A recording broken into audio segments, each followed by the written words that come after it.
El Shaddai Child Rescue is a registered non-profit charitable trust whose work spans across various states in India. Based in Goa, the core work of El Shaddai is to help the poor, the needy and the deprived.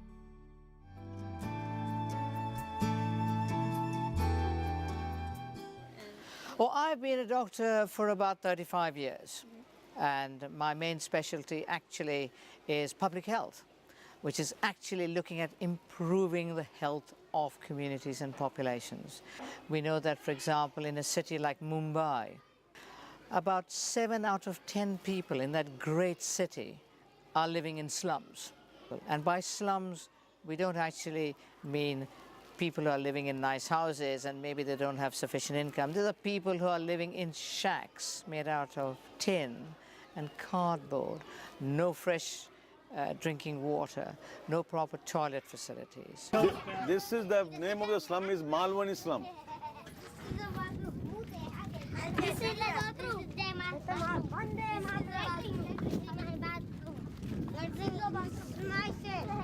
We need, there is no electricity over here. And second thing, there is no water. But improving the health here of Indians is actually improving safety of water for drinking purposes. It gives them life. They're taking dirty water. Sometimes they have such corruption that one man will bring in a water tanker and sell it for exorbitant prices that they can't afford. And water is so necessary, and there's so much waterborne diseases around. In Australia and in the UK, we don't see things like polio and all the big killers, but in India it is still a major issue. So it's actually providing funding for immunization programs over here. And I know that El Shaddai are engaged in a mobile medical clinic that goes out to slums and provides some of the basic medical facilities. Okay, then they have some kind of problem. So we thought it was polio, a kind of a disease. So when we checked it out and all, they said it is not polio, but it is some kind of a deficiency. Okay, during pregnancy, that particular mother had some deficiency. That's why this type of children are born. They are born together. I mean, they are twins, but the elder one, she walks crookedly, but she walks. Okay. But he just pulls himself. Yeah. This is the way he moves. He cannot hear. He had some kind of a fever or something, and suddenly he lost his ear and cannot speak. Doctor said he has to go some kind of operation, under some operation.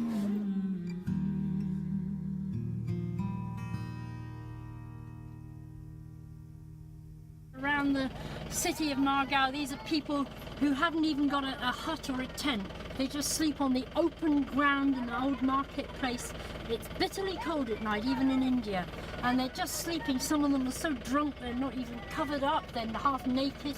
And this is what you see night after night everywhere in this area on the outskirts of Margao. Some are very high on solvents, some are very high on drugs and the white correction fluid that we call Tipex in England.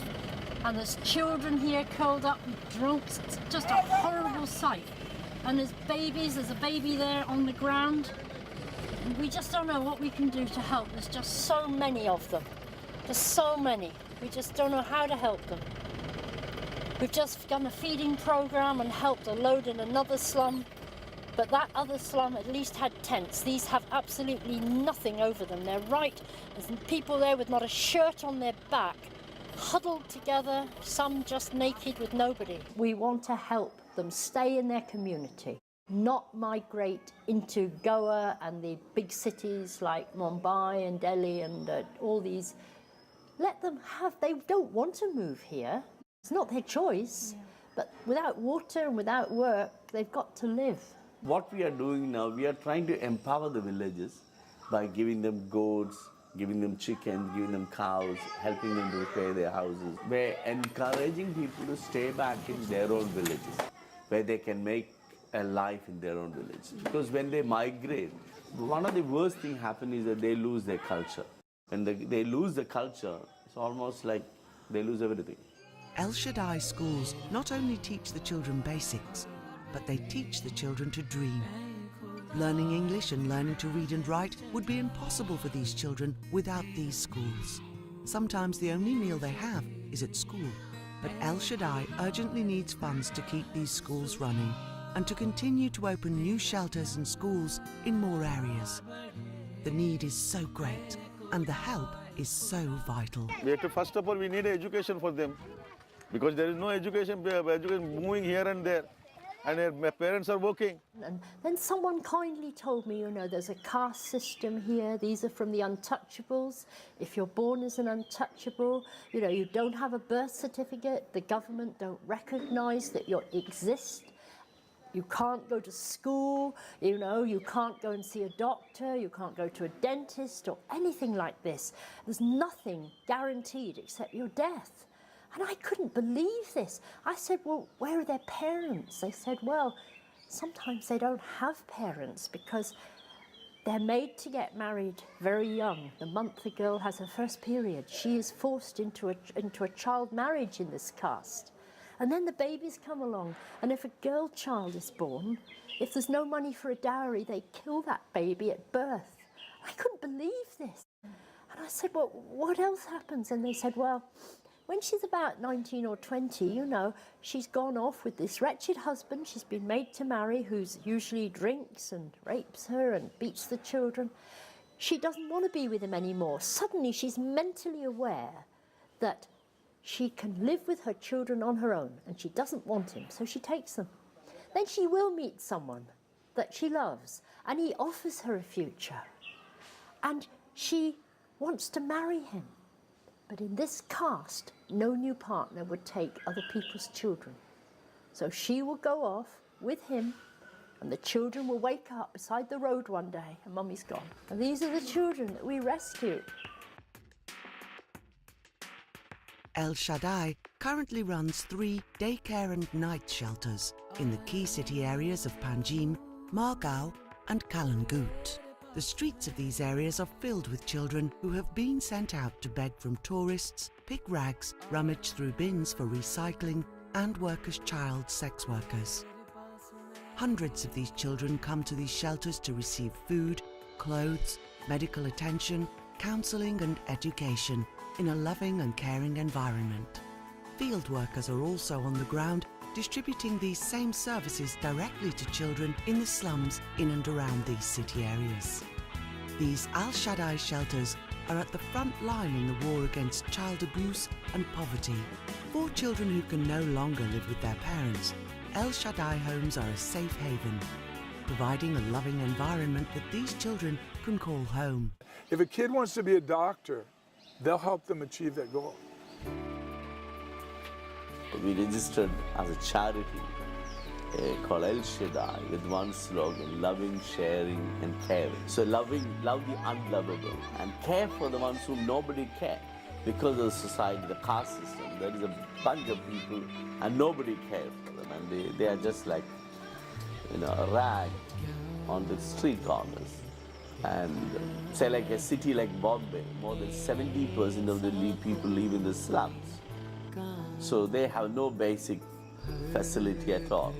Then care for the ones whom nobody cares and share the goodness of God and man with the people who never had. So that's the whole purpose of El Shaddai, is to make a change in people's life and help them and give them an opportunity for life. हर घड़ी हृदय को छू ले ऐसा कोई ना पानी पे जो चलता है. You just see them lying all over, even on the inside of a railway station. I remember once when Julia and I had to go down to Panjim to collect Matthew off the train coming in at 4 o'clock in the morning, and we had to just walk over hundreds of people to get to the station to find him. And it was just like a mass of bodies. It was horrible. You realise just then, you know, how fortunate we are to have a roof over our heads. These people just lying there waiting for the next day. And the only thing they've got in their minds, of course, is to find the next meal. They wake up hungry, they go to bed hungry. In fact, they don't go to bed, they just lie down wherever they happen to be. There's been a lot of construction work in Goa, and the slums have moved further and further out of the cities. It's the same everywhere. The buildings going up, the slums are being pushed out, but the people are still there. Even like sleeping in drain pipes, it's not uncommon. And also we found that underneath bridges, there's always a vacuum area between under the road on a bridge, and lots of children sleep in there. Often in slums, children will be left all day without food and water, or sent out to work rag picking and rubbish collecting, given a quota for what they must earn each day. Scrap collector, they collect scrap from house to house, they go and they collect either which is thrown out or they even buy for 2 rupees a kilo or 4 rupees a kilo like that, and they go and they sell it for 10 rupees a kilo.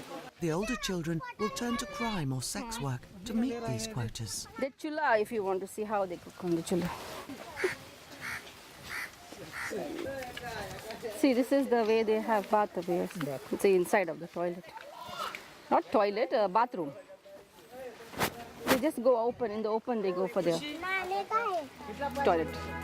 तुझो मेरे साथ है जीतूंगा मैं. Well, I mean, when you come to India, every one of your senses are assaulted. What you see, what you smell, what you experience. I don't think anybody, once they go to the slum, can come back out the same way.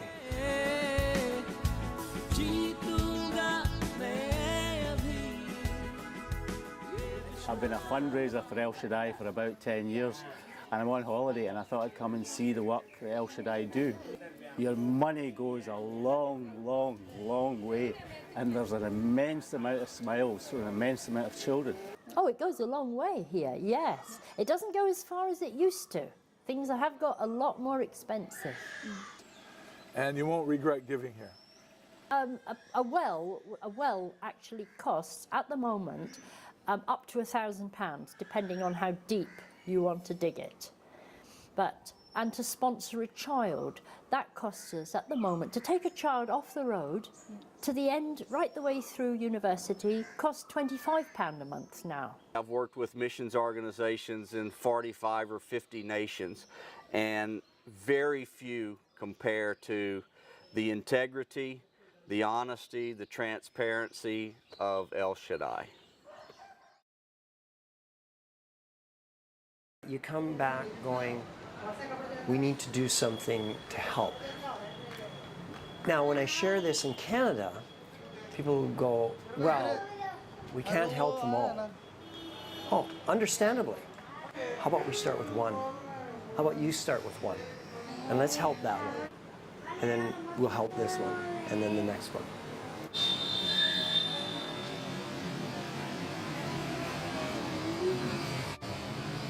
We get some more funds, more things we will start. Definitely we are starting some more center. So they came to Margao on the train? Yeah, then the railway station, all the begging, the collecting scrap. So then they get on the train and go somewhere else? Yeah, somewhere else, yes. So these are true railway children? Yeah, sure. He fell down a drain. He fell down the train. The hospital? Yeah, he was in hospital. And government provided that leg? Hospital they provided, government. Yeah, because that's a government leg, it's not the best quality. He was the same? Yeah. He came like that? Yeah, he came like that in here.